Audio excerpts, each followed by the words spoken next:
Hello, everyone. Welcome to Snap Take. This is Glazer of Snap Judgments, the official Marvel Snap Zone podcast. And what we're going to talk about today is the coolest deck I've seen. This is the wildest Thanos deck since that one that was trying to scam out turn 6 magics for shenanigans. The deck on the screen. We are going to talk about it first. I'm not going to make you wait too long to talk about this crazy, crazy cool deck. I just want this on screen for the intro. That's all. We'll talk about this deck second. This is my own homebrew. Now, before we go any further, I'd like to ask you if you're willing to please subscribe to the channel. Ring that notification bell, comment, like if you find value. What we do on the channel is we find you the coolest decks before the major content creators talk about them, before other people know they exist. All of these decks are proven, all of these decks are successful.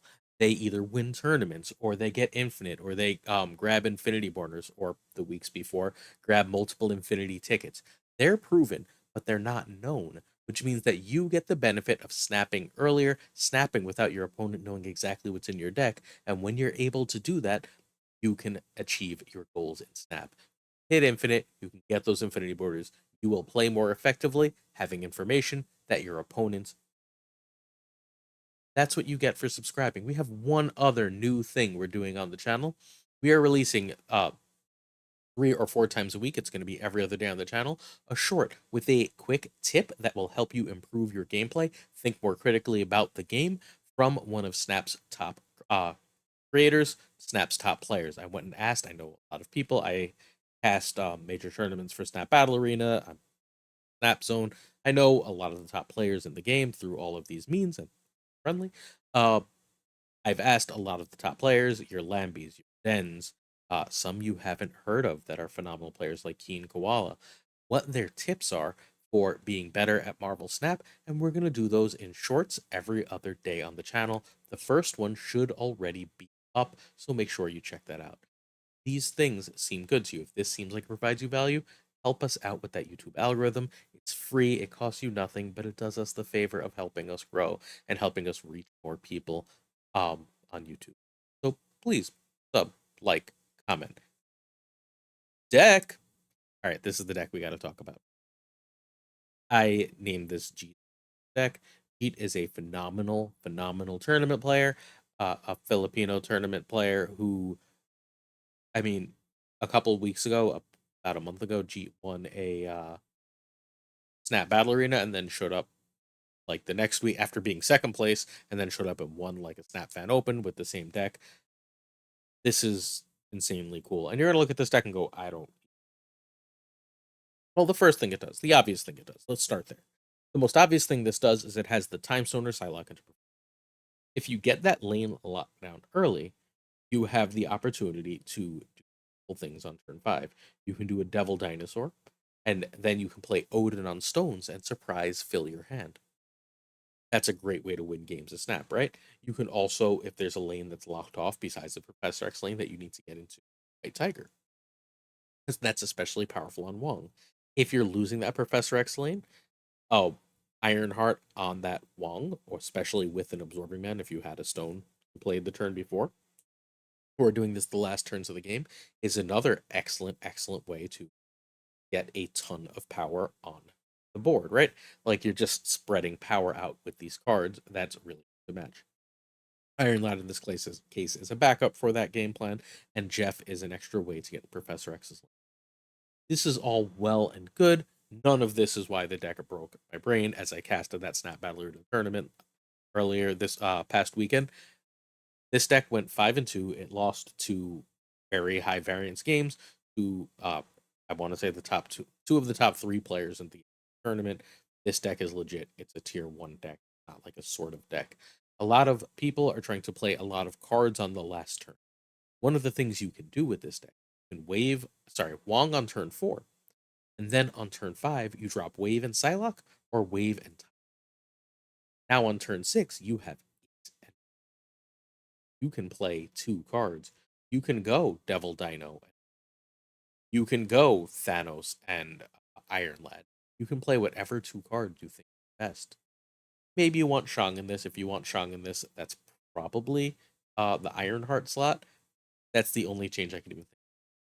But I want you to consider the power of I drew a ton. I have a choice of either I drop Professor X and just win a lane, right? A lane I can make bigger with Jeff, a lane I can make bigger with Ironheart. Or I drop Wong. After I drop Wong, I've got Wave and and either Psylocke or Time Stone to double play. That's crazy. So strong. This deck has an insane amount of plays, but that one is the one that I makes this tier one. It's such a strong meta counter to your Dark Hawk Good Stuff decks, to your other Thanos decks that want to go off on the last turn or play just one big thing. You can go around them, you can go above them, win those games. This is a cube thief of a deck that you need. Do you need Jeff for the deck? Nobody helps. If you're not running Jeff, run a movable 2 or 1.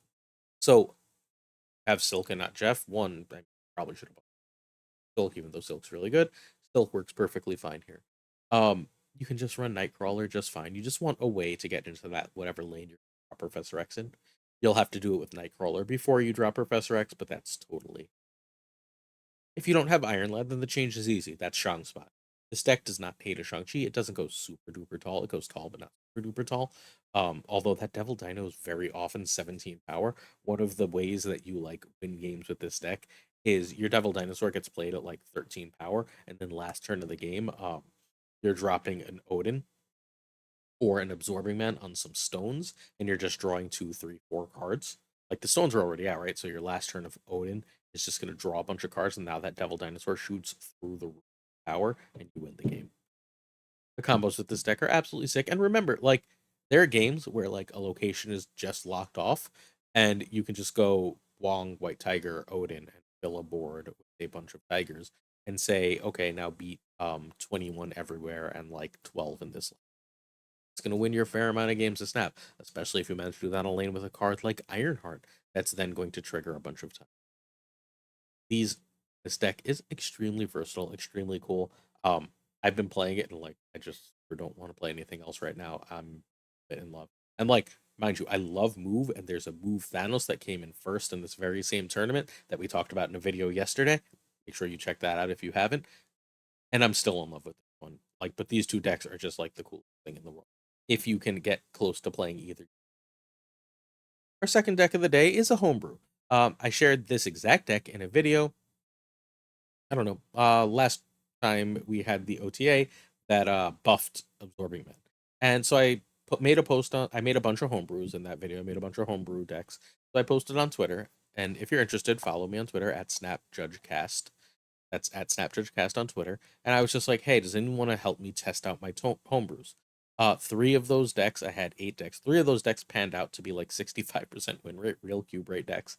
One of those helped someone get infinite. This one is helping follower named Chris Barker. Hi, Chris, who by their own definition is a middling player, to somewhere around a 65% win rate. It was 69, then it bounced to 62, then it bounced back up. So a general 60% win rate for someone who describes himself as a consistently middling player with a high cube rate with this deck.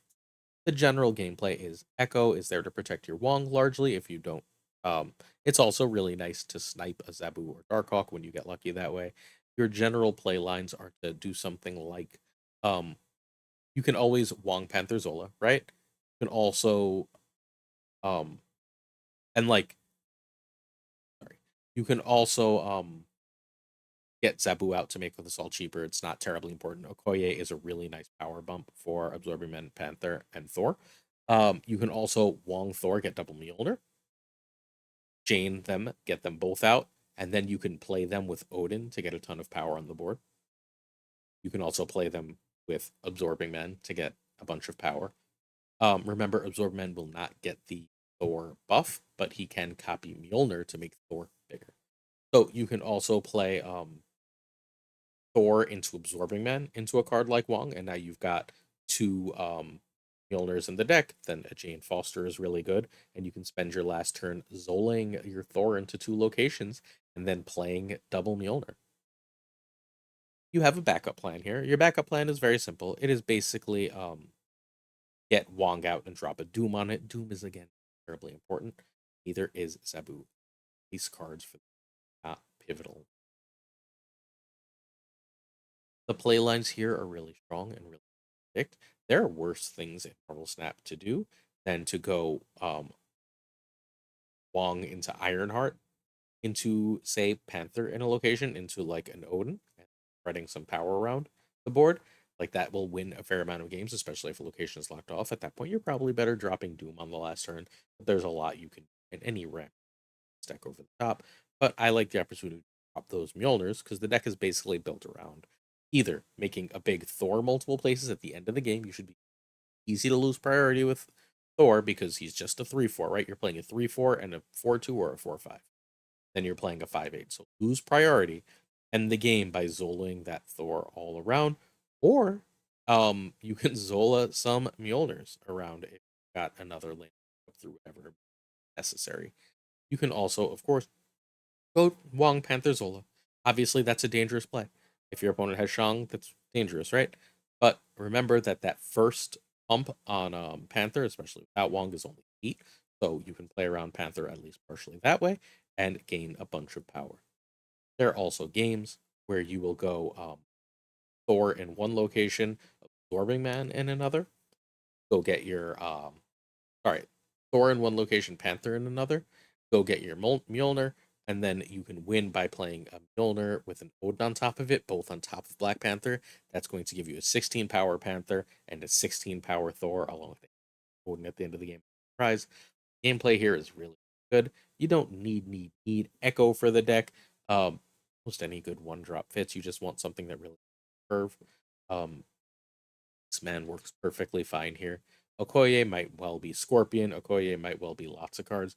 I personally have really liked Okoye in this deck. I also really like Okoye like in several decks lately. I think Okoye is just a really underrated card. She gives good power. Like she's in Dara's Surfer. That's the other place I have her. She's in Dara's Surfer, which does other things to multiply her power. If you're going to get extra benefit of that one power she gives, then this card is great. And I think that you get enough. Like I won a game the other day. I haven't messed around with this deck a ton, but I won a game the other day because Zola had one power, right? Like Zola had one extra power when I tossed away my Panthers, and like they were just giving up on that lane because they knew I was going to Zola that stupid one power ended up taking the lane. These things happen, right? Okoye is just a good card, and like obviously making Panther a 5 is multiplicative at hitting him times. So is Absorbing Man very. This deck is really cool. One change that you might want to make is, or at least consider, is Doom is great, but Doom could very easily be White Tiger. White Tiger is a little bit cheaper, and then you can Odin the White Tiger for more power than Doom bots. So that has some value, especially on Wong, but either one of them is fine. Zabu is nice but not needed. If you don't have Zabu, run Jeff. If you don't have Jeff, we're looking at something like Scorpion because you're trying not to win priority, but weakening their stuff by a little does help you win. All right, that's today's video. Thank you to Chris for testing this deck. Thank you to Jeet for this amazing deck. I am in love. Hopefully you play it and find the same value in this deck. I think it's great. I think you're going to think it's great. This deck is competitive. Enjoy. Thank you so much for watching. We'll be back tomorrow morning with a huge Spotlight Cash Guide. Remember to check those gameplay tips. Remember to sub, like, comment. We appreciate you.